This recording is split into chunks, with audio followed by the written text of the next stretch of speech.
दोस्तों, आज का मौजूदा समय में सैकड़ों प्राइवेट न्यूज चैनल्स हैं और उन पर बैठे न्यूज एंकर्स का तौर तरीका काफी आक्रामक होता है। कभी कभी ये इतने उत्तेजित हो जाते हैं कि गालियां तक दे देते हैं।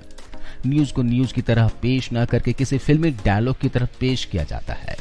आज का एंकर टीआरपी को ध्यान में रखकर न्यूज पढ़ते हैं।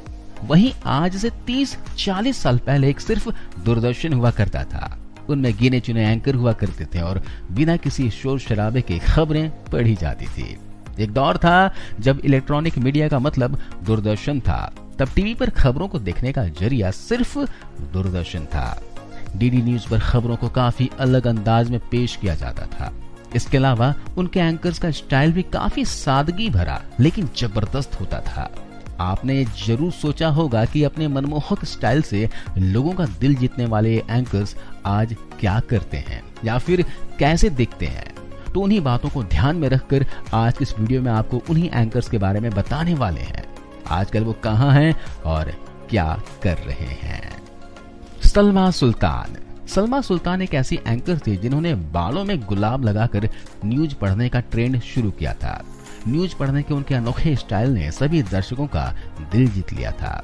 आज भी सलमा के चेहरे पर वो चमक देखी जा सकती है। इन्होंने 1967 से 1997 तक 30 वर्षों तक दूरदर्शन में एंकर के रूप में काम किया था।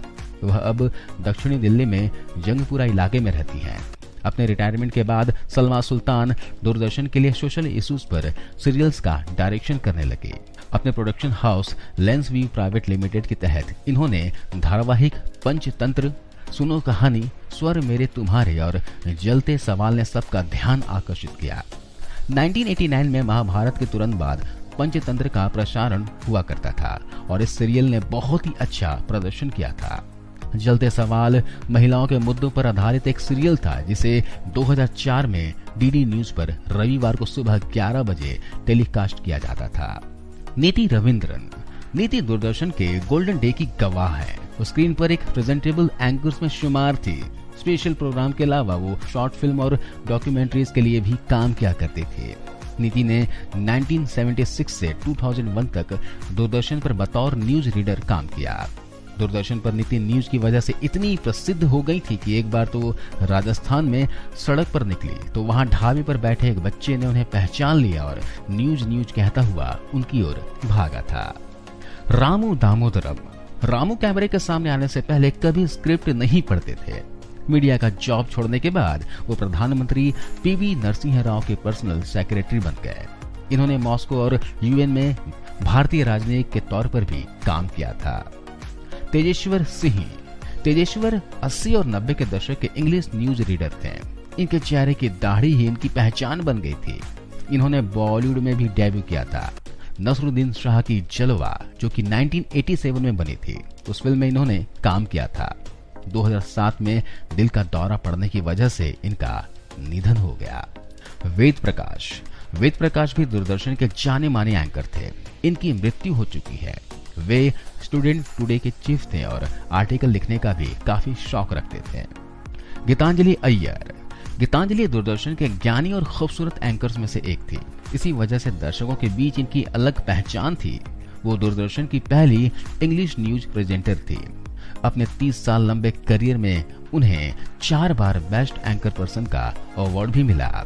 वो अपने ड्रेसिंग सेंस और स्टाइल के लिए भी जानी जाती थी। शम्मी नारंग 1 लाख कैंडिडेट्स में से दूरदर्शन की एंकरिंग के लिए शम्मी को चुना गया था। हाई क्वालिटी वॉइस ओवर, उनका यूनिक स्टाइल सभी को पसंद था। साल 1982 में इन्होंने दूरदर्शन में बतौर न्यूज रीडर ज्वाइन किया था, जहां वो इंदिरा गांधी के विदेश लौटने के ब्यौरे जैसी बड़ी चीजों को पढ़ा करते थे। भारत में जहां भी मेट्रो सेवा है वहां अनाउंसमेंट में होने वाली आवाज शम्मी नारंग की ही होती है। रीनी खन्ना अपनी हेयर कट और वॉइस ओवर के लिए जानी जाती थी। रेडियो से अपनी करियर की शुरुआत करने वाले रिमी ने 1985 में दूरदर्शन ज्वाइन किया था। इन्होंने ऑल इंडिया रेडियो से 1982 में शुरुआत की थी। इसके अलावा वो कई सेमिनार्स में भी एंकरिंग कर चुकी हैं। भारत में हर मेट्रो ट्रेन में हिंदी भाषा में होने वाली अनाउंसमेंट शम्मी नारंग करते हैं और वहीं इंग्लिश में होने वाली घोषणा रीनी खन्ना करती हैं। सरला दिखने में किसी बॉलीवुड अदाकारा से कम नहीं लगती थी। इनका पर्सनालिटी काफी अट्रैक्टिव था। सरला जब न्यूज रीडिंग करती थी तो दर्शक चाहकर भी चैनल नहीं बदल पाते थे।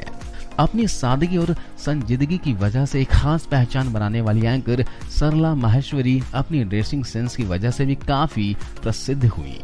1976 से 2005 तक देश के कोने कोने में हर शाम दूरदर्शन पर दमकता उनका चेहरा लोगों के दिलों में जगह बनाता चला गया। तो दोस्तों, ये है 80 और 90 के दशक के पॉपुलर न्यूज एंकर। आज के समय में आपको कौन सा न्यूज एंकर पसंद है, कमेंट करके जरूर बताएं। और अब तक आपने लाइव स्टोरी एंड बायोग्राफी को सब्सक्राइब नहीं किया तो प्लीज दोस्तों सब्सक्राइब कर लें।